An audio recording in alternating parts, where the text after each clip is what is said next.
So hi guys, நான் உங்கள் Dandapani. So இன்றைக்கி வந்து நம்ம ராஜயோகத்தை பற்றின ஒரு முக்கியமான செய்தி பார்க்க போகிறோம். அந்த வீடியோனுடைய கடைசியில் ராஜயோகம்னு இவ்வளோதானா, நான் இப்போவே பண்ண ஆரம்பிச்சிடறேனே அப்படின்னு சொல்கிற அளவுக்கு நீங்கள் ரெடி ஆயிடுவீங்க. இதுக்கு தனியாக தேடி இப்போ ஓடி எங்கேயும் எதுவும் பண்ணணுங்கிற அவசியம் கிடையாது. ஏன்னா இது நான் சொல்ல, குருமார்களே வந்து அதை அவ்வளோ எளிமையானமாக்கி நம்ம கையில் கொடுத்துட்டு போயிட்டாங்க. நாம் தான் அதை பார்த்து படித்து இது இப்படி தானான்னு உணர்ந்து பயிற்சி பண்ணி பார்க்குறதில்ல, அவ்வளோதான். இன்றைக்கி அதற்கு உண்டான தெளிவு அப்படிங்கிறது உங்களுக்கு கிடச்சிரும். ஸோ வீடியோ கடைசி வரைக்கும் பாருங்கள். அப்படி லைக்கு, ஷேரு, சப்ஸ்கிரைபு, இந்த ஹைப் பட்டன் எல்லாம் தட்டி விட்ருங்க. பின்ன என்ன, நம்ம சேனல் பொருளாதார அளவு சப்போர்ட் பண்ண டீட்டெயில்ஸ் டிஸ்கிரிப்ஷனில் இருக்குது, அதை பண்ணிடுவீங்கன்னு நம்புகிறேன். அண்ட் அப்படியே நம்மளுடைய நித்திலந்தனுடைய பாட்காஸ்ட் சேனல் போங்க, அதையும் சப்ஸ்கிரைப் பண்ணிக்கங்க. ராஜயோகம் பற்றி திரு ரகுராம் ஐயா கூட போன வாரம் நம்ம காணொலி பண்ணியிருக்கோம். அருமையான ஒரு காணொலி. ஐயா கூட சேர்ந்து இன்னொரு இதர 3 காணொலிகள் இருக்குது. நான் 4 லிங்க்கையுமே கீழே கமெண்ட்டில் பின் பண்ணி வைக்கிறேன். ஸோ உங்களுக்கு ரொம்ப பயனுள்ளதாக இருக்கும், கண்டிப்பாக பாருங்கள் பார்க்காதவங்க. ஆல்ரைட், இப்போ ராஜயோகம்னா என்ன, உங்கள் சார்பாக ஒரு சில கேள்விகள் நான் எழுதி வச்சுருக்கேன். அதை உங்களுக்கு அப்படி சொல்கிறேன், உங்களுக்கு என்ன அந்த ஒரு ஃப்ளோ ஈஸியாக இருக்கும் அப்படிங்கிறதுக்காக. சரிங்களா? முதல் கேள்வி, ராஜயோகம்னா என்ன? பதஞ்சலியர் தன்னுடைய யோக சூத்திர நூல் ஆரம்பிக்கும் பொழுது என்ன சொல்கிறாருன்னா, யோக சித்த விருத்தி நிரோதகங்கிறார். சித்த விருத்தி, அதாவது வெளி சென்று பற்றுதலுக்கு உண்டான மனதை உள் நிறுத்துவது, அவ்வளோதான். அதனுடைய செயல்பாட்டை நிறுத்துவது யோகம், முடிச்சிட்டார். வெளி செல்லக்கூடிய மனதனுடைய ஓட்டத்தை நிறுத்துவது யோகம், முடிச்சிட்டார். அவ்வளோதான். இப்படி தான் ஆரம்பிக்கிறார். அப்போ யோகம் அப்படிங்கிறது வந்து என்ன, நம்ம வந்து அப்படியே மனதை ஒடுக்கி ஒரு நிலைப்படுத்தி நிறுத்துவது. அப்போ ராஜயோகம்னா என்ன? இந்த ஒடுக்கி நிறுத்துவதிலேயே வந்து பெரிய அப்பாட்டக்கிற வேலையை ஒன்று இருக்கும் போல இருக்கியா அப்படின்னா, ஆமாம் தான். ஆனால் அது எளிமையானது. நம்ம வீட்டு பக்கத்தில் இருக்கிற கோயிலுக்கு போகவே மாட்டோம். ஆனால் இங்கேருந்து இமாலயாஸ் போய் வெக்குன்னு நடந்துக்கிட்டு இருப்போம். அது அந்த மாதிரி தான். நம்ம இமாலயாஸுக்கு மாதிரி நம்ம இன்னமும் பூதாகரமாக எல்லாத்தையும் நினச்சிக்கிட்டு இருக்கோம். வீட்டு பக்கத்தில் இருக்கிற சாமியும் சாமி தாங்கிறத நம்ம மறந்துடுவோம். இமாலயாஸில் இருக்கிற சாமி தான் நம்புறோம். அந்த மாதிரி தான். அது அப்படி தான் ராஜயோகம். இருக்கிறதுலையே எளிமையாக வீட்டு பக்கத்தில் இருக்கிற சாமி மாதிரி தான், நம்ம எல்லக்காவல் தெய்வம் மாதிரி தான் அந்த ராஜயோகம். அது எல்லா வேலையும் செஞ்சுக்கிட்டு இருக்கோம், நம்ம மதிக்கவே மாட்டோம். சரிங்களா? இப்போ இந்த ராஜயோகத்தை பற்றி பேசும்பொழுது அவங்க என்ன சொல்லிட்டாங்க, வெளி செல்லக்கூடிய மனதனுடைய செயல்பாட்டு உள் நிறுத்துவது அப்படின்னு சொல்லிட்டாங்க. பார்த்தீங்களா? இதை சொல்லும் பொழுது அடுத்த கேள்வி, மனதை ஏன் கட்டுப்படுத்த முடியவில்லைன்னு அடுத்த ஒரு கேள்விக்கு வரோம். இப்போ அந்த கேள்விக்கு வரும்பொழுது பதஞ்சலியர் என்ன சொல்கிறார், இதை ஒரு யாருக்காவது மனசு உறுத்தும். வெளி செல்லக்கூடிய மனசை உள்ளே நிறுத்துறதான் யோகம்னு பேசிகிட்டு இருக்கிற நேரத்தில் ஏன் ஒரு சிலருக்கு மனசு உறுத்தும்? ஏன் உங்களுக்கு பதஞ்சலி தான் கண்ணுக்கு தெரியவாரா? ஏன் சமஸ்கிருதத்தில் தான் எல்லாம் சொல்லுவீங்களா, தமிழ்லலாம் கிடையாதா அப்படின்னு யாராவது மனசு உறுத்தும். அவங்கள ஏன் தொந்தரவு பண்ணாட்டி, நம்ம திருமூலநாதர் எழுதிய திருமந்திரம் பாருங்கள், அகத்தீசனார் அம்மானிக்கு நூல் கிடக்குது, அகத்தீசனாரினுடைய நூல் எடுத்து பாருங்கள். இல்லைங்க வெரி மாடர்னுங்க, போகர் 7000 எடுத்து பாருங்கள். சரிங்களா? இந்த மாதிரி எந்த சித்தர் நூல் கையில் எடுத்து வச்சிங்க அப்படின்னு சொன்னாலும் ராஜயோகத்தை பற்றி தான் அவங்க பேசியிருப்பாங்க. என்ன பேசியிருப்பாங்க? இந்த ராஜயோகத்தை பின்பற்றும் பொழுது மனதை கட்டுப்படுத்துவதற்கு வழி என்னன்னு கேட்டால் அட்டாங்க யோகமே சிறந்த வழின்னு அவங்க பேசியிருப்பாங்க. அது என்ன அட்டாங்க யோகம்? தமிழில் அட்டாங்க யோகம், சமஸ்கிருதத்தில் அஷ்டாங்க யோகம்னு சொல்லுவாங்க. நமக்கு ஷா இல்லாததுனால டா போட்டுக்கிட்டோம், தப்பு இல்லை. தமிழில் அட்டாங்க யோகம், சமஸ்கிருதத்தில் அஷ்டாங்க யோகம். உங்களுக்கு எது பிடிச்சதோ அதை பயன்படுத்திங்க அந்த சொல்ல. அப்போ அதில் 8 இருக்குது. அஷ்டம் அப்படின்னா 8, அட்டம்னா 8ன்னு அர்த்தம். சரிங்களா? இயம, நியம, ஆசனம், பிராணாயாமம், பிரத்யாகாரம், தாரணை, தியானம், சமாதி, 8 இருக்குது. பதஞ்சலியர் என்ன சொல்கிறாருன்னா, இந்த கடைசி 3 பெறுவதற்கு இந்த முதல் 5 தான் வந்து அடிக்கோள் அப்படிங்கிறார். சரிங்களா? அப்போ மனசை கட்டுப்படுத்துறதுக்கு உண்டான வழி இந்த கடைசி 3 மனம் ஒடுங்கிய நிலையில் இருக்கும். அதுதான் இந்த கடைசி 3 வர்றேன், இதை பற்றி நான் சொல்கிறேன். அந்த மனம் ஒடுங்கிய நிலையில் இருக்கக்கூடிய இந்த 3க்கு போகிறதுக்கு இந்த முதல் 5 தான் வந்து துணைக்கோள், ஆதி தொடக்கம் இங்கே தாங்கிறார். சரிங்களா? அப்போ இது என்ன, இந்த பேஸ், இந்த 5 பிடிச்சா மட்டும்தான் மனசு அடங்கும். இதை பற்றி நான் ரொம்ப டீட்டெயில்டாக விளக்கணும் அப்படின்னு சொன்னால் உங்களுக்கு வேணும்னா சொல்லுங்கள். நான் வந்து அட்டாங்க யோகத்தை பற்றி முன்னாடி ஏதோ ஒரு காணொலி பண்ணியிருக்கேன். இப்போ கொஞ்சம் அறிவு முதிர்ச்சி இருக்குது, வேணும்னா இன்னொரு தடவை நான் பண்ணுறேன். சரிங்களா? இப்போ நான் எளிமையாக சொல்லிட்டு போயிடுறேன். இந்த 5 என்னத்தை சொல்ல வருது அப்படின்னு சொன்னால், உடலை தூய்மையாக வைத்துக்கொள்வதும் மனதை தூய்மையாக வைத்துக்கொள்வதற்குண்டான வழிமுறைகளை சொல்லுது. இந்த செயல்பாட்டை செய்யும் பொழுது தானாக மனசு அடங்கி ஒடுங்கி நின்று விடும் அப்படின்னு சொல்லுது. இப்போது இது ரொம்ப எளிமையாக போச்சுங்க, புரியலிங்க, கொஞ்சம் தெளிவாக சொன்னீங்கன்னா பெட்டராக இருக்கணும். ஓகே, மனம் அப்படிங்கிறது இருக்குது, அது வேலை செய்யுதுங்கிறது எப்படி தெரிஞ்சுக்கலாம்? எண்ணங்களின் வழியாக தெரிந்து கொள்ளலாம்ங்கிறாரு பதஞ்சலி. மனமானது இருக்குன்னு தெரியணும்னா அது வெளியே எப்படி வரும்னா எண்ணங்களாக வெளியே வரும். ஸோ எண்ணங்களை வைத்தே மனதனுடைய நிலையை புரிந்து கொள்ள முடியும் அப்படிங்கிறாங்க. சரிங்களா? அதுதான் நம்ம சொல்லுவோம்ல, அவன் செய்கிற செயலை பார்த்தாலே அவன் என்ன புத்தி எப்படி இருக்குன்னு நமக்கு தெரியுதுன்றோம். அப்போது அந்த புத்தி எப்படி இருக்குன்னா அவன் மனசு எப்படி இருக்குன்னு நமக்கு தெரியுது. இதை இப்படி ரிவர்ஸில் வர இதெல்லாம் சொல் வழக்கில் இருக்கிறதுனால இதனுடைய ஆழம் நமக்கு தெரியறது இல்லை. ஆனால் நம்மளுடைய கலாச்சார ரீதியாகவே பெரியவர்கள் அவ்வளோ உன்னதமான விஷயங்களை சொல் வழக்காக கொடுத்துட்டு போயிருக்காங்க, வாழ்வியலோட பொருத்தி கொடுத்துட்டு போயிருக்காங்க. மேலை நாட்டு மோகம் இதெல்லாத்தையும் நம்ம இழந்துக்கிட்டு இருக்கோம். சரிங்களா? அப்போது மனமானதை எப்படி தெரிந்து கொள்ளலாம்னா எண்ணத்தின் வழியாக தெரிந்து கொள்ளலாம். ஆனால் நான் மனசுக்குள்ளே எண்ணிக்கிட்டு இருக்கிறதெல்லாம் எல்லாத்துக்கும் தெரியாது. அப்போ என்னுடைய செயல்பாட்டை பார்த்து அதை கணிக்கணும். அப்போ மனமானது இப்படி தான் செயல்படுது, எண்ணங்களாகவும் எண்ணங்கள் செயலாகுவது மூலமாக தான் மனம் செயல்பட்டுக்கிட்டு இருக்கு.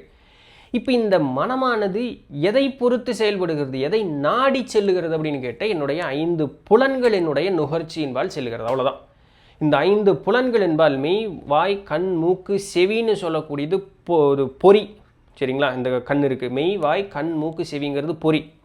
புலன் மெய் என்ன தொடு உணர்வு, வாய் என்ன சுவை உணர்வு, கண் என்ன பார்வை உணர்வு, மூக்கு நுகர்தல், செவி கேட்டல். அப்போது இந்த 5 பொறிகளும் அதனுடைய புலன்களின் வாயிலாக அதை அதனுடைய இச்சைக்காக நோக்கி அது வெளியே போய்கிட்டு இருக்கு. நீங்கள் போய் ஒரு இடத்துல அமைதியாக தியானத்துக்கு உட்காடுறீங்க, மனசு ஓயவே மாட்டேங்குதுங்க, அலைஞ்சிக்கிட்டே இருக்குதுங்க, என்ன பண்ணுறதுனே தெரியலிங்க அப்படின்னு சொல்லக்கூடியவர்கள் உண்டு. ஒன்று கவனித்து பாருங்கள், உங்கள் மனசு என்னத்தை நாடி ஓடிக்கிட்டு இருக்குன்னு கவனித்து பாருங்கள். அதுதான் முக்கியம். அங்கே மனசு ஏன் அடங்க மாட்டேங்குதுன்னா இதற்கு வழி சொல்லிட்டேன். நம்மளுடைய இந்த 5 புலன்களின் நுகர்ச்சியினால் தான் மனசு ஓடிக்கிட்டே இருக்குது. இப்போ நம்ம ரிவர்ஸ் இன்ஜினியரிங் பண்ண பார்க்குறோம். இந்த மனசு என்னத்தை நோக்கி ஓடிக்கிட்டு இருக்குன்னு பாருங்கள். சும்மா அப்படி உட்காந்துருக்குறீங்க, இப்படி உட்காந்துருக்கும் பொழுது அப்படியே இருக்கும்போது காது அப்படியே கேட்டுக்கிட்டே இருக்கும். இப்படியே உட்காந்துருக்கோம், காது நமக்கு கேட்டுக்கிட்டே இருக்கும். அங்கே ஒன்றுமே சத்தமே கேட்கலனாலும் பரவாயில்ல, கேட்டுக்கிட்டே இருக்கும். அப்படின்னா என்ன? எனக்கு ஒரு வகையான பாதுகாப்பு உணர்வு இல்லாத ஒரு தன்மை. நான் அப்படியே அமைதியாக உட்காந்துருக்கேன், எனக்கு ஏதாவது ஒரு இது இருக்குமா, அங்கே சத்தம் கேட்டுது. ஏன்னா இது இயற்கையான மனிதனுடைய இது. தற்காப்பு உணர்வு அப்படிங்கிறது அந்த காது கண்ணை மூடிடுச்சு. ஃபஸ்ட்டு கண் இருந்தால் பார்க்கும், நான் கண்ணை மூடிட்டேன். நெக்ஸ்ட்டு பெஸ்ட்டு திங் என்னென்னா காது தான். அதனால அந்த காது அப்படி ஷார்ப்பாக இருந்துக்கிட்டே இருக்கும். அப்படின்னா நீங்கள் முதல்ல உங்களுக்கு சொல்லிக்கணும், சாமி ராஜ்குட்டியே அமைதியர், நம்ம பாதுகாப்பான ஒரு நிலையில் தான் இருக்கோம், ஒன்றும் பிரச்சனை இல்லை, ஒரு பாதிப்பும் வராது, நீ அமைதியாக இருந்தேன்னா போதும், அதனால் அந்த செவிங்கிற புலனுக்கு நாம் செலுத்தணுங்கிற அவசியம் கிடையாது அப்படின்னு. ஒரு சிலருக்கு இந்த வெளியில் யாராவது பக்கத்து வீட்டுக்காரங்க சண்டை போட்டாங்கன்னு வச்சுங்களேன், நமக்கு ஆர்வம் தாங்காது. அப்போ அங்கே ஏதாவது சத்தம் கேட்டுதுன்னா அது ஏன் சத்தம் வருது, என்ன பண்ணிட்டு இருக்காங்க, அது என்ன பக்கத்து வீட்டு ராமக்கா பேசிகிட்டு இருக்குதோ, அங்கே செல்லத்தா இல்லை இருக்கிற, இப்படியெல்லாம் யோசனை போய்கிட்டு இருக்கோம். அந்த மாதிரி போச்சுனாலும் மனசு நிற்காது. சரிங்களா? இதெல்லாம் இருக்கக்கூடாது. அப்போ அந்த புலன் ஒரு வகையாக வேலை செஞ்சுக்கிட்டு இருக்கு ஒன்று. அடுத்தபடி உட்காந்துட்டே இருப்போம். நம்ம ஏதாவது ஒரு வாசனை ஒன்று வரும், இது என்ன இந்த வாசனை வருது, இது இப்படி இருந்ததுன்னா பால் கறி இருக்குமோ, இல்லை ஏதாவது துர்ஆன்மா நம்மளை விட்டு கடந்து போகும்போது ஒரு வகையான வாசனை வருமே அந்த மாதிரியோ, இல்லை ஏதாவது நல்ல வாசனை வருது, ஆஹா நம்ம யோகத்தில் ஜெயிச்சிட்டோம்ப்பா, ஒரு ஞானி கடந்து போகிறார் அதனால ஒரு திருநீர் வாசனை, இதெல்லாம் தேவையா?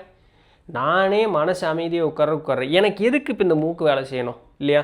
இல்லைன்னா இங்கே உட்காந்துட்டு அந்த திருநெல்வேலி அல்வா ஞாபகம் வரும்பொழுது அப்போ என்னது, வாயும் வேலை செஞ்சிருச்சு, மூக்கும் வேலை செஞ்சிருச்சு, அந்த வாசனையும் அந்த ருசியும், ஆஹா. இப்படி புலன் உணர்ச்சியினாலேயே மனம் வெளி சென்றுக்கிட்டே இருக்கும். இந்த 5 தவிர அதுக்கு வேறு எந்த வேலையுமே கிடையாது. இந்த 5 தான் அதற்கு எல்லா விதமான அறிவையும் சேர்த்து கொடுத்துக்கிட்டே இருக்கும். சரிங்களா? இதற்கு பேர் ஞானேந்திரியம்னு பேர். சரிங்களா? அடுத்தது கர்மேந்திரியம். என்ன? கை இருக்குது, கால் இருக்குது, பிறப்பு இருக்குது, ஆசன வாய் இருக்குது, அப்புறம் நம்ம பேசக்கூடிய அந்த ஒரு சொல் இருக்குது, வாய் இருக்குது இல்லையா? இதெல்லாம் கர்மேந்திரியங்கள்னு சொல்கிறேன். அடுத்து அதை நோக்கி செல்லும். அப்போ இந்த ஞானேந்திரியம் 5ம் கர்மேந்திரியம் 5ம் தான் நம்மளை வேலை செய்ய வச்சுக்கிட்டே இருக்கும். இந்த மனசு அதன் வழி தான் வேலை செஞ்சுக்கிட்டே இருக்கும். அப்படியே உட்காந்துருக்கும் போது தான் தெரியும், டக்குன்னு இப்படி போகும்போது அவன் என்னை முட்டிட்டு போயிட்டான், இந்த இடம் வேறு வலிக்குது அப்படின்னு தோணும். தியானத்தில் உட்காந்துட்டு இதெல்லாம் எதுக்கு? அப்போ நீங்கள் உங்களுக்கு சொல்லணும், இங்கே பாரு அப்படி போகாத, அமைதியாக இரு, இந்த நேரத்தில் அந்த சிந்தனை நமக்கு தேவையில்லை, இப்போ நம்ம அமைதியாக உட்கார்றதுக்கு தான் இருக்கிறோம், அதனால் அதை மட்டும் பாரு அப்படின்னு சொல்லி உங்களை அமைதிப்படுத்தி பார்க்கணும். எந்த எண்ணமும் இல்லாமல் அப்படியே உங்களை நிறுத்துறதுக்கு பயிற்சி பண்ணணும். பயிலவே இது சித்திக்கும்னு பதஞ்சலியர் சொல்லியிருக்கிறார். திருமூலநாதரும் சொல்கிறார், எல்லா சித்தபெருமக்களும் சொல்கிறாங்க. கோரக்கநாதர் தன்னுடைய சந்திரரேகைகள் என்ன எழுதுகிறாரு, 8 மாத கால அளவு யார் ஒருவன் மன வைராக்கியத்தோடு இருந்து இந்த பயிற்சியை நாள் பொழுதும் செய்து முடிக்கிறானோ அவனுக்கு உண்மை வெளிப்படுங்கிறார். அப்போ வைராக்கியம் கொள், வைராக்கியம் தான் அங்கே முக்கியமே. சரிங்களா, நான் உறுதியாக இருக்கேன், நான் செய்யாமல் இருக்கிறதுக்கு உண்டான இது பண்ணுறேன், தொடர்ந்து பயிற்சி பண்ணுறேன், இதுதான் அங்கே முக்கியம். நம்மளால் முடியாதெல்லாம் ஒன்றும் கிடையாதுங்க.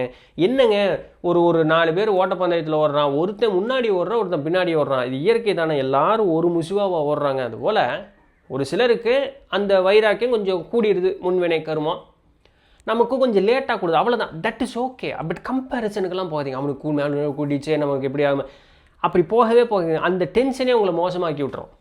இப்போ உங்களுக்கு புரிஞ்சிட்டீங்க, ஞானேந்திரியம் 5 கண்மேந்திரியம் 5 தான் நம்மளை வேலை செஞ்சுக்கிட்டு இருக்கு. அப்போ மனசை அடக்க முடியாதுக்கு அங்கே உட்கார்ந்தோன்னே இவன் தான் வேலை செஞ்சுக்கிட்டு இருக்கான். என்ன பண்ணணும், ராஜ்குட்டியை பேசாமல் அப்படி வந்து உள்ளுக்கார், அப்படி பண்ணாத அப்படின்னு சொல்லி அப்படி அமைதியாக உட்காரணும். இது ஒரு வழி. 2வது வழி, நிறைய முறை இருக்குது. என்ன, எதையாவது ஒரு பொருளின் மீது கவனத்தை வச்சுக்கோ. இப்போ இங்கே மொபைல் இருக்கா, இந்த மொபைல் இருக்குது, நான் தியானத்தில் உட்கார்றேன், என் மொபைலையே அப்படி நினச்சிக்கிட்டே இருக்கேன், நினச்சிக்கலாம், தப்பு ஒன்றும் கிடையாது. சரிங்களா, மொபைலையே நினச்சிக்கிட்டே இருக்கேன், ஓகே. அவர் என்ன சொல்கிறார் பதஞ்சலினா, பியூட்டியாக தான், மனமானது படிகாரம் போல் அப்படிங்கிறார். படிகாரங்கிற மாதிரிங்க, படிகம் போல் அப்படிங்கிறார். படிகம் என்ன பண்ணுன்னா, அங்கே பக்கத்தில் இருக்கக்கூடிய ஒளியை உள்ள கிரகித்து இழுத்துக்கும். என்ன பக்கத்தில் இருந்தாலும் அது உள்ள கிரகிச்சு இழுத்துக்கும். அது வந்து இங்கே ரிஃப்ளெக்ட் பண்ணும் படிகம். உன்னுடைய மனசு அது போலங்கிறார். அப்போ என்ன பண்ணு, இப்படி உங்கள் வீட்லையா ஏதோ ஒரு இடத்துல தியானத்தில் இப்படி உட்கார்றியா, உன் கவனம் வீட்டுக்குள்ளே இருக்கிற பொருள்லையே எதுலேயே ஒன்று போகும். அது என்னமோ தெரியாது உனக்கு, அது பிடிச்சி போய் அந்த பிடிச்சி போன ஒரு பொருள் மேலே கவனத்தை வச்சுக்கோங்கிறார். எந்த குரு இங்கே இவ்வளோ எளிமையாக சொல்லி தருவார். எப்பா எதையாவது ஒன்று கவனிச்சிக்கியா, அப்படி கவனிச்சிக்கிட்டேன்னு வச்சுக்கோ, உன் புத்தி அப்படியே அமைதியா, அது மேலே மட்டும் கவனத்தை வச்சுக்கிட்டே இரு. வேறு எங்காவது புத்தி போகும்போது ராஜ்குட்டி அங்கே போகாது, இப்படி வா அப்படின்னு உட்கார் அப்படின்னு சொல்லி அந்த பொருள் மேலே கவனத்தை வச்சுக்கிட்டே இரு. இந்த ஒரு பொருளின் மீது கவனத்தை வைப்பதன் மூலமாக மனதனுடைய செயல்பாடு ஆகாமல் நிறுத்தலாம் அப்படிங்கிறார் பதஞ்சலியர். இல்லைங்க, அது ரொம்ப இதாக இருக்குதுங்க, நமக்கு அவ்வளோ இது இல்லை, நமக்கு உயர்வு இன்னும் மேலே அப்படி நடித்தா ஹீரோ தான் அப்படிங்கிற மாதிரி உங்களுக்கு ஒரு விருப்பம். சரிங்களா, மகாத்மாக்கள் அப்படின்னு சொல்லுவாங்க. யார், காந்திங்களா? காந்தியில் இல்லை, மகாத்மாக்கள் அப்படின்னு சொல்லக்கூடியது நாம் இறைவனாக சொல்லுகிறோம் பாருங்க, உன்னத நிலையை அடைந்தவர்கள். சரிங்களா, குருமார்களாக சித்தபெருமக்களாக சொல்கிறோம் இல்லையா, அவர்கள் எல்லாம் தான் மகாத்மாக்கள். அவர்களில் யாராவது ஒருவர் உங்கள் மனசுக்கு பிடிச்சவராக இருப்பார். கருப்பசாமி, மாடசாமி, காளியாத்தா, இல்லை சிவபெருமான், முருகர், கோரக்கநாதர், போகர், இப்படி யாராவது ஒருத்தர் இருப்பாங்க. உங்களுக்கு ஏதோ ஒன்று பிடிக்கும், உங்கள் குலதெய்வமே உங்களுக்கு வந்து அலாதி பிரியமாக இருக்கும், குலதெய்வத்து மேலே பிடிச்சிங்க, அவங்களாம் மகாத்மாக்கள். சரிங்களா, உயர்ந்த ஒரு நிலை அடைந்து உன்னத நிலையை அடைந்து அந்த நிலையில் இருக்கக்கூடியவர்கள். அவர்களின் மீது அப்படியே கவனத்தை வச்சுக்கிட்டு அப்படின்னு இருக்கல. ஏங்க, நான் இப்படி கவனத்தை வச்சு நின்றுட்டு இருந்ததுன்னா சாமி வந்துடாதா? அப்படியெல்லாம் வராது. அவங்களுக்கு தெரியும் நம்ம என்னத்துக்காக உட்காந்துக்கிட்டு இருக்கோம் அப்படின்னு. அவங்க ஒன்று இது இன்னும் நமக்கு நல்லா செய்கிறதுக்கு அருள் வேணால் செய்வாங்க. சரிங்களா, நீங்கள் அப்படி வச்சுக்கங்க, ஓ சாமி எனக்கு அருள் செய்யுமா, ஓகே, அப்போ நான் இதில் ஜெயிச்சிருவேனா, ஓகே, அந்த எண்ணமே உங்களுக்கு பெரிய பலமாக இருக்கும். அப்போது அதன் மீது அப்படியே கவனத்தை வச்சுக்கிட்டு அப்படியே உட்காந்துக்கிட்டே இருக்கலாம். இது மாதிரி ரொம்ப இதை விட எப்படிங்க ஒரு எளிமையாக மனசை அடக்கிறதுக்கு ஒரு வழி சொல்லி கொடுக்க முடியும் இல்லையா? ஸோ அதுபோல் எதையாவது ஒன்றின் மீது நானே பற்றில்லை உண்டு பண்ணி கொண்டு அந்த ஒன்றின் மீது மட்டும் அப்படியே கவனத்தை வச்சுக்கிட்டு பேசாமல் அப்படியே உட்காந்துக்கிட்டே இருக்கேன். மனம் குவிந்தே தீரும். யாராவது ஒருத்தர் இவ்வளோ பெரிய காரியம் அதெல்லாம் நடக்காது அப்படின்னு சொன்னான்னா அவர்களை நாம் ஒன்றும் தொந்தரவெல்லாம் பண்ண வேண்டாம், திட்ட வேண்டாம், புத்தி சொல்ல வேண்டாம், கேவலப்படுத்த வேண்டாம், அடிக்க வேண்டாம், ஒன்றும் பண்ண வேண்டாம். சரி அப்படின்ட்டு நீங்கள் கப்சிப்புன்னு நீங்கள் உங்கள் போல பார்த்துட்டு வந்துட்டு பேசாமல் நீங்கள் வந்துட்டு அமைதியாக உட்காந்து நீங்கள் பயிற்சி ஆரம்பிச்சிங்க. அவர் சொன்னவங்க சொல்லிகிட்டு இருக்கட்டும், நீங்கள் உங்கள் பயிற்சி ஆரம்பிச்சிங்க, அதெல்லாம் மனசெல்லாம் அடங்கும். ஒன்றும் நீங்கள் எடுத்து ஒரு காரியம் ஆரம்பிக்கிறதுக்கு முன்னாடியே மெனக்கேடுன்னு ஒன்று தூக்கி மண்டைக்குள்ளே போட்டுக்கிட்டு உட்காந்திங்கன்னா அது மெனக்கேடாக தான் தெரியும். முடியும். திருவருள் நமக்கு மேலே வந்து இருக்கக்கூடிய ஒரு சக்தியை அடைவதற்கு வழியை பார்க்குறோம். நான் அங்கே ரிக்வெஸ்ட் வைப்பேனா, என்னை போல் இருக்கக்கூடிய சக மனுஷங்கிட்ட ரிக்வெஸ்ட் வச்சுக்கிட்டு அவங்க சொல்கிறது கேட்டுக்கிட்டு இருப்பேனா, பெரிய சக்தியே டே வாடா நான் கூட்டிகிட்டு போகிறேன்டா அப்படி சின்ன முயற்சி இல்லைடா நான் வாடா நான் கூட்டிகிட்டு போகிறேன்னா அதுவே சொல்லுது. நான் அதை கேட்பேனா இங்கே இருக்கிறது கேட்டுக்கிட்டு இருப்பேனா? அதை கேட்டால் போதும். சரிங்களா, இது என்ன ஒரே இது, உணவு கொஞ்சம் கட்டுப்பாடு இருக்கணும். சரி, கண்டிப்பாக உணவு கட்டுப்பாடு இருக்கணும். முடிந்த அளவுக்கு எளிமையான உணவுகளாக சாப்பிடுங்க. ஐயா என்னால் மாமிசம் சாப்பிடாமல் இருக்க முடியாது, எனக்கு ரொம்ப ஆர்வம் ஜாஸ்தி அப்படின்னு சொல்லக்கூடிய ஆளாக நீங்கள் இருக்கிறீங்கன்னு வச்சுக்குவோம். இருந்தாலும் எனக்கு இந்த பயிற்சியில் கொஞ்சம் கூட ஒரு நாட்டம் ஆகிப்போச்சு, அதனால் நான் வந்து இந்த பயிற்சி பண்ணுறேன். சரி, ஒரு 48 நாள் இருந்து பாருங்கள். ஒரு விரதம் இருப்பது போல் ஒரு 48 நாள் மாமிசம் சாப்பிடாமல், பீடி சிகரெட்டு குடிக்காமல், கண்ட தண்ணி எடுத்து குடிக்காமல், நல்ல எளிமையான உணவு, எண்ணெய் பண்டங்கள் அதிகமாக சாப்பிடாமல். அப்படின்னா பேக்கரி ஐட்டம் பூரா கட்டு, இந்த டீ கடை ஐட்டம் பூரா கட்டு, எல்லாம் போச்சு. டீ சாப்பிட்ணும், காலையில் டீ சாப்பிட்டு பழகிட்டுனுங்க, ராத்திரி வீட்டுக்கு வந்தால் கொஞ்சம் இந்த ஒரு மாதிரி டீ சாப்பிட்னா ஓகே, அவ்வளோ கட்டுப்படுத்துங்க சொல்லலை. போக போக உங்களுக்கே அது விட்டுருவீங்க நீங்கள், சரிங்களா? உங்களை அவ்வளோ தொந்தரவு பண்ண சொல்ல. டீ தானே, ஒரு டீ 2 டீக்கு மீறி போகாதீங்க. காலையில் ஒன்று, வீட்டுக்கு வந்தோன்னே சாயங்காலம் ஒன்று, அதோடு நிறுத்திக்கிங்க. இந்த நடுவால் குடிக்கிறது, நம்ம கூட யார் வெளியே போகிறனுங்க, கூட வேலை செய்கிறவங்க என்னப்பா குடிக்க மாட்டேன், அவங்க அப்படித்தான் சொல்லுவாங்க. இங்கே பாருப்பா, இந்த மாதிரி நான் ஒரு சில பயிற்சியில் இருக்கிறேன்னப்பா, குடிக்கிறது இல்லைப்பா அப்படின்றங்க. ஏன்னா நம்மளை ஏதாவது பேசுவாங்க, கிண்டல் பேசுவாங்க. அது வந்து பேசிட்டு போட்டோம். சூரியனை பார்த்து நாய் குலைச்சி ஒரு சூரியனுக்கு ஒன்றும் ஆக போகிறதில்ல, நாம் சூரியனாக இருந்துக்கும், சரிங்களா? சூரியன் நாயை சுட்டெரிக்கிறதுக்கு, சூரியன் வந்து திருப்பி நாயை கேவலப்படுத்துறதுக்கு, நாயை பார்த்து சூரியன் குலைச்சிக்கிட்டா இருக்கு, ஒன்றும் பண்ண. சூரியன் அது பாட்டுக்கு பிரகாசமாக ஜம்முன்னு இருக்குது, அதுக்கு ஒரு காலம். அதுபோல் நாமும் இருந்துக்கணும்னு சொல்கிறேன் நான். அப்போ நீங்கள் உங்களுடைய கட்டுப்பாடு. அப்போது அந்த மாம்சம் ஓட முடியல, பீடி சிகரெட்டு, அந்த தண்ணி இது வந்து அதெல்லாம் கொஞ்சம் அப்படி இருக்குதுன்னா ஒரு முடிஞ்ச அளவுக்கு ஒரு 48 நாள் நிறுத்துங்க. அதுக்கு தான் வைராக்கியங்கொள் அப்படிங்கிறது. நம்ம இந்த ஏதாவது இந்த சுயன்பம் அந்த மாதிரி எல்லாம் ஏதாவது இருக்குது அப்படின்னா அதெல்லாம் நிறுத்திக்கலாம். இல்லைங்க, திருமணமாக இருக்குது, நம்ம மனைவிக்கோ கணவருக்கோ இந்த மாதிரி இருக்கிறதெல்லாம் நாட்டம் இல்லை. நான் உங்கள்கிட்ட முன்னே ஒரு வார்த்தை சொல்லுங்கள், இந்த மாதிரி ஒரு பயிற்சியில் இருக்கேன், ஒரு 2 மாத கால அளவுக்கு ஒரு கட்டுப்பாடோடு இருக்கணும், எனக்கு உங்களுடைய உதவி வேணும் அப்படின்னு வந்து சொல்லி அவங்கள்ட்ட மனசில் புரிய வச்சு இது பண்ணிக்கங்க. பட் இருந்தாலுமே பெரியவர்கள் என்ன சொல்கிறாங்க, 15 நாட்களுக்கு ஒரு முறை தாராளமாக போகத்தில் இருக்கலாம், ஈடுபடலாம்ங்கிறது தான் பெரியவர்களுடைய இது. ஸோ அந்த 48 நாளில் இந்த 15 நாள் it is recommended, but it is better அந்த 48 நாள் ஒரு முசிவாக அப்படி இருக்கிறது பெட்டர். ஸோ அவங்ககிட்டலாம் தன்மையாக சொன்னேன். ஏன்னா நம்ம கூட இருக்கிறாங்க, நம்மளை நம்பி தான் பல விஷயத்துக்கு அவங்க பொழப்பும் ஓடுது. அதனால அவர்கள்ட்டெல்லாம் தன்மையாக இருக்கணும், சரிங்களா? இன்னும் தன்மையாக இருக்கணும். வெளியில் இருக்கக்கூடியவர்கள்ட்டையே நம்ம தன்மையாக இருக்கிறோம், வீட்டுக்குள்ளே இருக்கிறவங்கள்ட்ட இன்னும் இறங்கி தன்மையாக இருக்கணும், சரிங்களா? ஸோ அப்படி சொல்லப்போனால் எல்லாத்துக்கிட்டையும் ஒரு போல் இருக்கணும். பட் இருந்தாலும் இவங்க நமக்குன்னு உண்டானவங்கன்னு ஒரு பாசம் இருக்கு பாருங்க, ஒரு தன்மையாக இருக்கணும். அதனால் அப்படி சொல்லிக்கங்க. ஒரு 48 நாள் மட்டும். இப்போ புரட்டாசி மாதம் வேறு வர போகுது, அந்த புரட்டாசி மாதத்தை நல்லபடியாக கடைபிடிங்க. ஒரு புரட்டாசியிலிருந்து கார்த்திகை அளவுக்கு நான் மாம்சம் சாப்பிட்றதில்ல, முருகனை பார்த்துட்டு தான்யா எதாக இருந்தாலும் அப்படின்னு உங்கள் மனசு, முருகன் சொல்லலை, நாமளாக நமக்கு ஒரு கட்டுப்பாடு விதிச்சுக்கிறோம், அவ்வளோதான். இப்படி பயிற்சியை ஆரம்பிங்க, சரிங்களா? இப்படி ஆரம்பிக்கும் போது பதஞ்சலியர் என்ன சொல்கிறார், இயம நியம ஆசனம் பிராணாயாமம் பிரத்யாகாரம். இந்த இயம நியமம் பொய் கூறாமல் இருப்பது, அது நான் தனியாக உங்களுக்கு விளக்கும் போது பெருசாக சொல்கிறேன். இந்த ஆசனம்னு வரும் பொழுது முடிஞ்ச அளவுக்கு அந்த தியானத்தில் உட்கார்றதுக்கு முன்னாடி ஒரு பேசிக் ஸ்ட்ரெச்சிங் எக்ஸசைஸ், சரிங்களா? அப்படி கழுத்து இப்படிக்கா பண்ணுறது, அப்படி கழுத்து ரொட்டேட் பண்ணுறது, கையை சுற்றிக்கிறது, இப்படி இடுப்பு சுற்றுறது, அப்புறம் இந்த இடுப்பு இப்படி மாவாட்டுற மாதிரி ஆட்டுவோம்ல அந்த மாதிரி பண்ணுறது, அப்புறம் இப்படி லேசாக அந்த சிட்டப்ஸ் அப்படி லேசாக உட்கார்ற மாதிரி, அப்புறம் காலையும் கையை இப்படி விழுக்குன்னு உதறிக்குங்க, அந்த காலை இந்த கை இப்படி சுற்றிக்குங்க, இதெல்லாம் பண்ணிக்கங்க. அதே போல் பாதத்தை வந்து இப்படி ரொட்டேட் பண்ணிக்கங்க, விரலில் இது பண்ணிக்கங்க. ஒரு சின்ன ஹாஃப் சிட்டப் அப்படி ஒரு 10-20 எண்ணம் மற்ற அப்படி எடுங்க. இதெல்லாம் எதுக்குன்னா அந்தந்த ஜாயிண்ட் எல்லாத்தையும் பூரா வேலை செய்ய வச்சிடும், உடம்பு பூரா அந்த எனர்ஜி பிராண சக்தி பூரா சீராக போகும், ரத்த ஓட்டம் நல்லபடியாக போகும். இதெல்லாம் என்ன பண்ணணும்னா உடம்பை வந்து அப்படி ரெடி ஆக்கி விட்டுரும். நாம் வந்து அப்படி காலை வந்து எடுத்து போட்டு உட்காடுறோம் அப்படின்னு சொன்னால் எந்த பிரச்சனையும் இருக்காது, நமக்கு வலி வேதனைகள் வராது. அதற்காக 3 வந்து ரெக்கமெண்டட். ஃபஸ்ட்டு ப்ரையாரிட்டி பத்மாசனம், சரிங்களா? இல்லைங்க என்னால் முடியாதுங்க, நோ ப்ராப்ளம். செகண்ட் ப்ரையாரிட்டி சித்தாசனம், வலது காலை இடது தொடையின் மீது போட்டு அமர்வது, இது செகண்ட் ப்ரையாரிட்டி.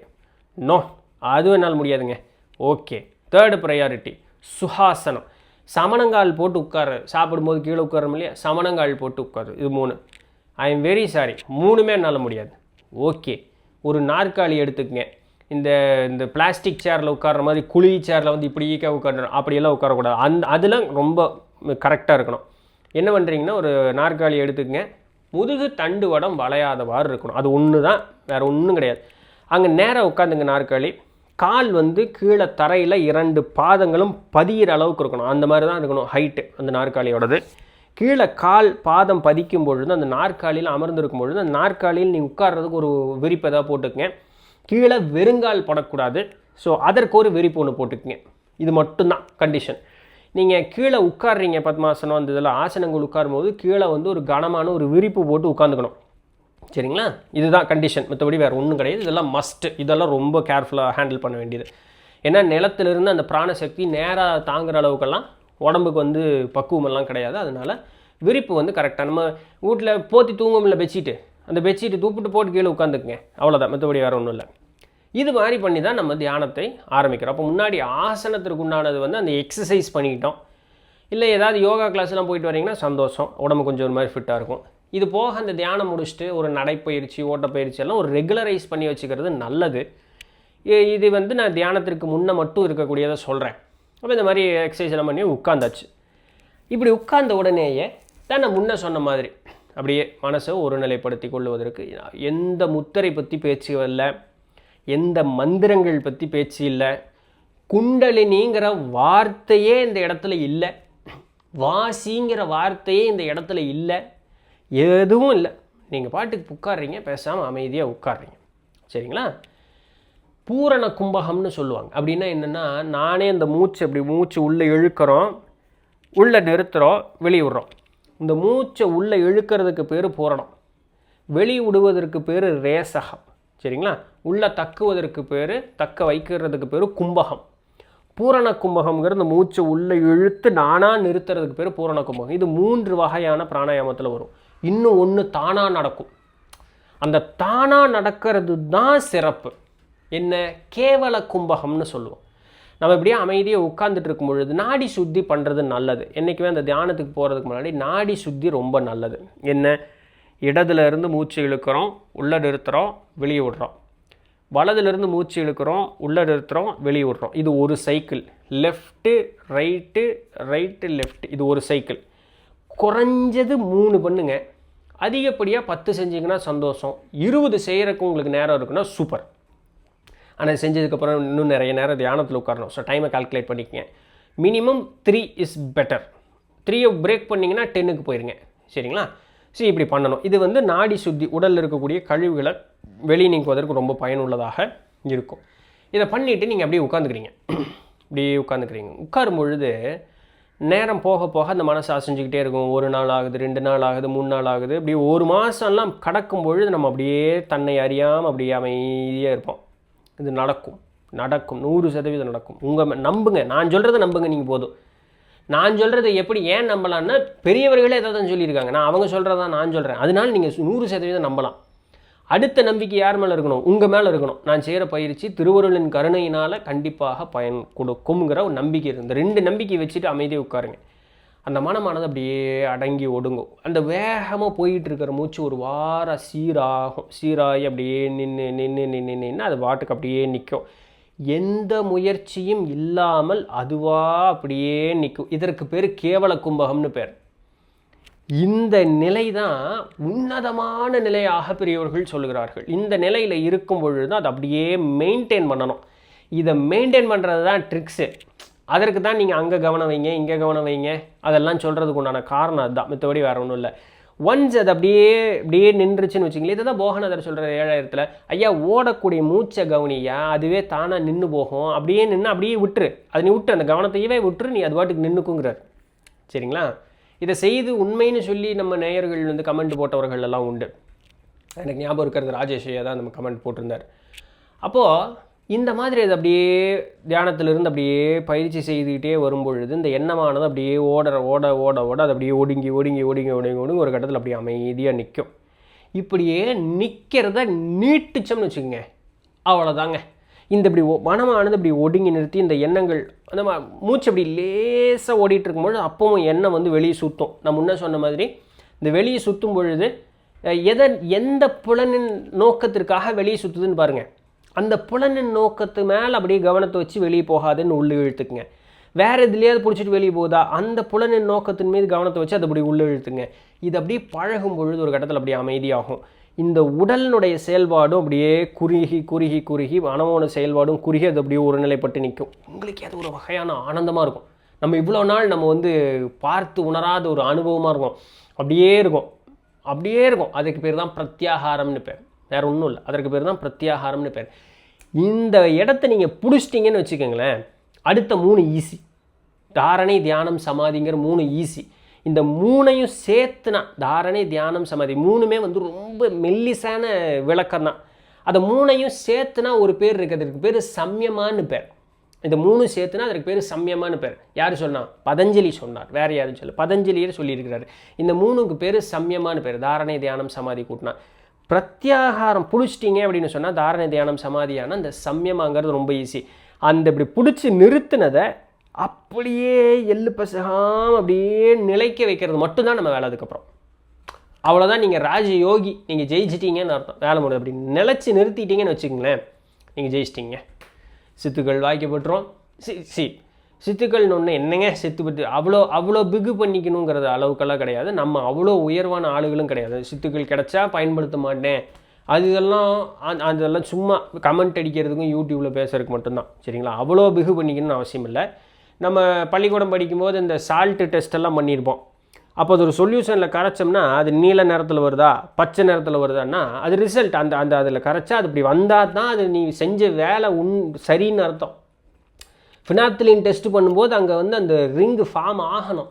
ஆனால் மட்டும்தான் நீ ஜெயிச்சேன்னு அர்த்தம். இல்லாட்டி செய்யறதுல என்னமோ தப்பு பண்ணியிருக்கேன்னு அர்த்தம். அப்போ இந்த மாதிரி விஷயங்கள்லாம் நடக்குது பாருங்க.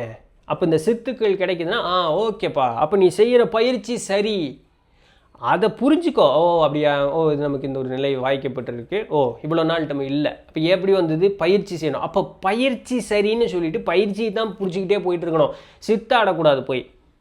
அதுதான் நல்லா புரிஞ்சுக்கணும். சரிங்களா? அதனால் அந்த சித்துன்னு சொன்னாலே நம்ம அப்படியே பெரிய ஆளுக்கு மாதிரி ஒரு கற்பனைக்குள்ளே போயிட்டு அதெல்லாம் பற்றி பேசிடுங்க, அவ்வளோ பிகு பண்ணிக்கணும். அப்படி ஒருத்தங்க பிகு பண்ணுறாங்கன்னா சரின்னு கேட்டுட்டு நீங்கள் வந்துடுங்க, அதுக்கப்புறம் அவர்கிட்ட பேசாதீங்க. சரிங்களா?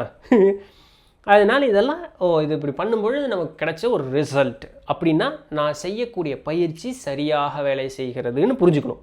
அதுக்கு மட்டும்தான் அதை பயன்படுத்திக்கணும். Right, fine. இப்படியே எண்ணத்தை அப்படியே ஒருநிலைப்படுத்தி அப்படியே நிறுத்தும் பொழுது மாற்றங்கள் நமக்குள் தெரிய வரும். உள் ஒளி காணும். உள் ஒளி தெரிஞ்சிருச்சு அப்படின்னு சொன்னால் ஞானம் வாய்க்கும். ஞானமானது வாய்த்து விட்டதுன்னா அண்ட சராசரம் முழுக்க இருக்கக்கூடியது அனைத்தும் நாமாக தெரிவோம். நமக்குள் அனைத்தும், அனைத்திற்குள் நாமும் தெரிய ஆரம்பிப்போம். அதைவே பிடிச்சிக்கிட்டு அப்படியே போனோம் அப்படின்னு சொன்னால் பிராகிருதி அப்படின்னு சொல்லக்கூடிய அந்த மாயைன்னு சொல்லுவாங்க, இல்லாட்டி அந்த ஆதி தோற்றத்தினுடைய அந்த நிலைக்கு நாம் செல்லுவோம். அதிலிருந்து அப்படிக்கா எடுத்து வச்சிங்க அப்படின்னு சொன்னால் இறைவனை சென்று அடைந்து விடலாம். இது எவ்வளோ ஈஸியாக இருக்குது. சாமி பிடிக்கிறதுங்கிறது பெரிய காரியமாக சொன்னேன், இல்லை, உண்மையாலுமே இல்லை. அந்த யம நியம ஆசனம் பிராணாயாமம் பிரத்யாகாரம் இந்த 5 சரியாக செஞ்சிட்டோம் அப்படின்னு சொன்னால் மித்து எல்லாமே சுலபமான ஒரு காரியம். அவ்வளோதான். இதுக்கு நீங்கள் ஏதாவது மெனக்கட்டிங்களா? இங்கே ஒரு மெனக்கேடுமே கிடையாது. என்னங்க, நான் போய் உட்கார்ந்தேன், எக்ஸசைஸ் எல்லாம் செய்ய சொன்னீங்க, அப்புறம் உட்கார சொன்னீங்க, வெளியே போகிற மனசை அடக்கி நிறுத்த சொன்னீங்க. ஏங்க இதெல்லாம் மெனக்கேடு இல்லை. இது மெனக்கேடு இல்லை. பசிக்கிறதுக்கு சோறு திங்கிறதுக்கு மெனக்கேடா இல்லை, அது அவசியம், அது தேவை, என் உடலுக்கு அது தேவை. அதுபோல் உண்மையை உணர வேண்டும்னா இது தேவை, இது மெனக்கேடு இல்லை. சரிங்களா? இதையவே மெனக்கேடுன்னு சொல்கிறீங்கன்னா அப்போ இது உங்களுக்கே தேவையில்லைன்னு அர்த்தம். எதையோ ஒரு அட்ராக்டிவ்னஸில் நீங்கள் இங்கே வந்துட்டீங்கன்னு அர்த்தம். உண்மையாலுமே தேவைங்கிறவனுக்கு இது மெனக்கேடு இல்லை, இது அவசியங்கிறது உங்களுக்கு புரியும். எப்படி மலஜலம் கழிப்பதும் உணவு உண்ணுவதும் உறங்குவதும் போகித்திருப்பதும் நமக்கு ஒரு மெனக்கேடாக தெரிய மாட்டேங்குதோ, அதுபோல் உண்மையை உணர வேண்டும்னு நினைப்பவர்களுக்கு இது மெனக்கேடு கிடையாது, இது அவசியம். புரிஞ்சுங்களா? ராஜயோகம் அவ்வளோதாங்க. இதுதாங்க ராஜயோகம், மற்றபடி வேறு ஒன்றும் இல்லை. உங்களுக்கு வேணும்னா சொல்லுங்கள். நம்ம இந்த அட்டாங்க யோகத்தை பற்றி நான் இன்னொரு தடவை விளக்கமாக நான் ஒரு பதிவு பண்ணுறேன். பயனுள்ளதாக இருக்குங்கிறதுக்காக பதிவு பண்ணுறேன். ஒரு நிறைய மேற்கோளெல்லாம் காட்டி பதிவு பண்ணுறேன், உங்களுக்கு உதவிகரமாக இருக்கும். அது வேணும்னா சொல்லுங்கள், பின்ன பார்ப்போம். பட் இப்போவே நீங்கள் அந்த ராஜயோகத்திற்கு உண்டான பயிற்சியை செய்ய ஆரம்பிக்கலாம். 100% வேலை செய்யும். முதல்ல நம்புங்க, திருவருள் மேலே நம்பிக்கை வைங்க, உங்கள் மேலே நம்பிக்கை வைங்க, தாராளமாக நடக்கும். எந்த விதமான நெகட்டிவ் ஒரு கமெண்ட்டையும் கேட்கணுன்னு அவசியம் கிடையாது. No side effects. அமைதியாக உட்காரனால ஒரு சைடு எஃபெக்ட் வராது. சொல்லப்போனால் உடல் பொலிவு பெறும், உடல் உண்டான நோய்களெல்லாம் நீங்கும், உடல் வலுப்பெறும், மனம் வலுப்பெறும். எத்தனை நன்மைகளை பதஞ்சலியரும் திருமூலநாதரும் எடுத்து சொல்கிறாங்கங்கிறத நூல் வாசிக்கும் பொழுது தெரியும். அந்த சோகத்தை நீங்கள் அனுபவிச்சு பார்க்கணும். உண்மை. ஆல்ரைட், பயிற்சி பண்ணுங்க, நல்ல வெற்றி பெறுங்க, நல்ல ஒரு முன்னேறிய நிலைக்கு எல்லாரும் வருவோம். சரிங்களா? திருவுருள். அடுத்து ஒரு சுவாரஸ்யமான செய்தியில் நம்ம சந்திப்போம். அதுவரையும் தொடர்ந்து இருந்திருங்கள். நான் உங்களிடத்தில் தண்டபாணி. நன்றி, வணக்கம்.